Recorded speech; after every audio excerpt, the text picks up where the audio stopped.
Hi everyone, welcome to my another video. সবাইকে good morning জানাচ্ছি। আরেকটা ভিডিওতে তোমাদের সবাইকে ওয়েলকাম। তো সকালবেলায় উঠে গেছি, কারণ সারা রাত ঘুম হয়নি, আমারও হয়নি, সুদীপেরও হয়নি। কারণ সুদীপের প্রচণ্ড কাশি, মানে সে মুম্বাই থেকে কাশিটাকে বয়ে বয়ে নিয়ে এসেছে, কিন্তু হালকা গা গরমও রয়েছে। 3-4 দিন ধরে নাকি সে এসি চালিয়ে শুয়েছে রুমে, তো তারপরে এসি বন্ধ করতে ভুলে গেছিল, সেই এফেক্টেই এখন সে ভুগছে। তো শনিবার দিন তো এসে যথারীতি অফিসে দৌড়েছে, সেদিনকে রেস্ট নেয়নি। তারপর রবিবার দিনও বাড়িতেই ছিল, অফিসে কাজ চলছে, কিন্তু আজকে আর যেতে পারিনি। তো সেই জন্য বাড়িতেই রয়েছে, অফিসে কাজ বাড়ি থেকেই করবে। সকালে চা খাওয়া হয়ে গেছে, তারপর ব্রেকফাস্টে ভাবলাম আজকে একটু গ্রিল স্যান্ডউইচ বানাই। মশালা আলু বানিয়েছিলাম, তার সাথে একটু পেঁয়াজ কুচি দিয়ে বেশ গ্রিল স্যান্ডউইচটা বেশ ভালো লাগলো খেতে। বলেন এক একটা জিনিস খেলে মুখ ছাড়ে, সেরকম এই স্যান্ডউইচটা খেয়ে যেন দুজনেরই আমাদের মুখ ছেড়েছে।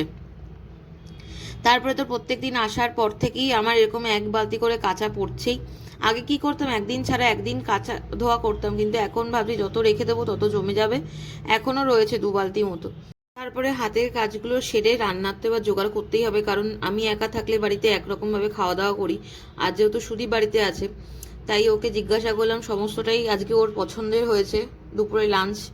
তো সকালবেলায় ও একটু জোগাড় করে রেখেছিলাম, বেগুনটা নুন হলুদ দিয়ে মাখিয়ে রেখেছিলাম।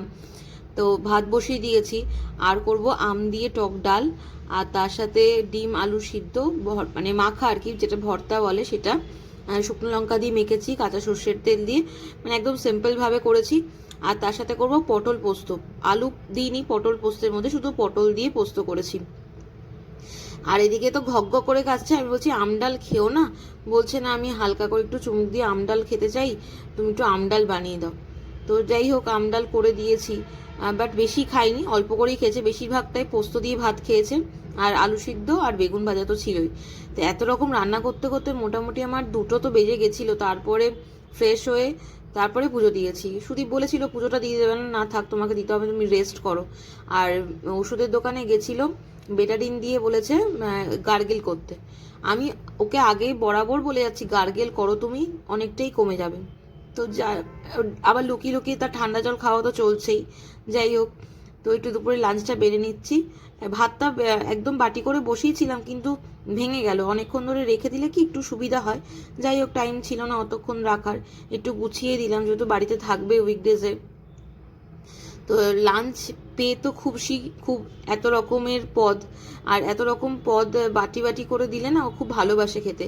কারণ ও বলে যে ও যখন মামার বাড়ি যেত, মানে দিদার বাড়ি যেত, দিদা নাকি ওকে বাটি বাটি করে দিত। তারপরে আমার শাশুড়ি মাকে বলার পরে তো আমার শাশুড়ি মাও ওকে বাটি বাটি করেই খেতে দেয় যখন, তখন ওর খুব ভালো লাগে।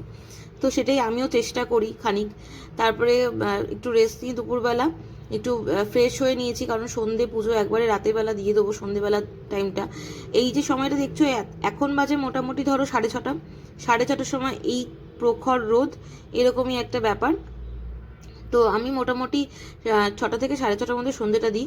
সন্ধেটা দিয়ে একটুখানি বারান্দায় দাঁড়ালাম, এসে ভীষণ সাফোকেটেড লাগছে ঘরটার মধ্যে, কেন জানি না। তার মধ্যে সুদীপের এরকম একটা কাশি হচ্ছে, টেনশনও হচ্ছে, মাঝে মধ্যে টেম্পারেচারটা বাড়ছে কমছে। তো একটু বারান্দায় এসে দাঁড়াচ্ছিলাম।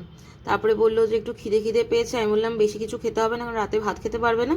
তো কালারিং পাঁপড় সেই আগে এনেছিল, সেই কালারিং পাঁপড় কটা ছিল, তো সেগুলোই ভেজে নিয়েছি, ওকে একটু বেশি করেই দিয়েছি। বললো যে এটা ওর সেকেন্ড ব্যাচ, ওর আগের খাওয়া হয়ে গেছে। তো আবার একটু ভেজে দিলাম, তো তাও খেয়েছে অনেকখানি পাঁপড়। আর আমি একটু পাঁপড়ই খেয়ে নিলাম, মুড়ি টুড়ি আর মাখিনি। তো রাতে তো রান্না অলরেডি করাই আছে, ডাল ভাত, আর ডিমও করিনি, কারণ গলা ব্যথায় শুনেছি ডিম খেতে নেই বেশি। ওই পোস্ত দিয়ে হয়ে যাবে দুজনেরই। তো বারান্দায় এসে একটু দাঁড়াচ্ছিলাম, বেশ ভালো লাগছিল, বেশ ঠান্ডা ঠান্ডা হাওয়া দিচ্ছিল। কুলারটা খুব একটা চালাতে হয়নি আজকে, কারণ ওয়েদারটা ঠিকঠাকই ছিল, শুধু দুপুরবেলাটা একটু চালাতে হয়েছে। তো এইভাবেই সারাটা দিন কথাবার্তা বলতে বলতে কাটালাম। আর ওর তো অফিসের কাজও চলতেই থাকে, তাও একটুখানি ঘরে থাকলে ভালোই লাগে। আর সারা দিন তো অফিসেই থাকে ও, আমিও বাড়িতে একা একাই থাকি। তো এইভাবে টুকটাক টুকটাক মুম্বাইয়ের কথা শুনলাম, কীভাবে কী ওর দিনগুলো গেছে না গেছে, কিভাবে থেকেছে, কি কি খেয়েছে। আর তোমাদের সাথে এর পরের ব্লগে শেয়ার করব মুম্বাই থেকেও কি কি নিয়ে এসেছিল, ঠিক আছে? তো আজকে এই পর্যন্তই। ভিডিওটা ভালো লাগলে অবশ্যই লাইক করো, কমেন্ট করো, চ্যানেলটাকে সাবস্ক্রাইব করো। ওকে।